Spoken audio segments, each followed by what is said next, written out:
Hello guys, ayan po ang ano natin. Yan po. Ayan po. Pwede po dyan lagyan ng baso. Makikita nyo po yan dyan sa upuan ng bus. Yan po. Yan. Pwede nyo po yan lagyan ng mga bottled water. Pwede rin ilagay yung mga baso. Bottled water, hindi po siya matatapon guys. Ayan, habang maandar yung bus, hindi matatapon yung ano nyo. Ayan naman po yung ano, yung charge. Gusto nyo mag-charge ng cellphone.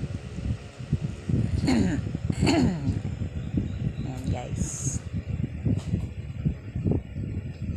Then ito naman po guys, pwede nyo pong paglagyan ng ano, pagpatungan nyo halimbawa gusto nyong kumain. Yan. Pwede nyo pagpatungan niya ng kung ano man.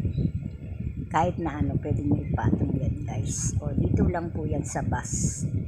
Bus po from Balanga to Manila. So yan ang charger. Pwede kayo mag-charge dyan. Yan guys. Diba? Ganda. Galing guys, para kayo nasa airplane. Yes. Ayan po. Diba? Bongga.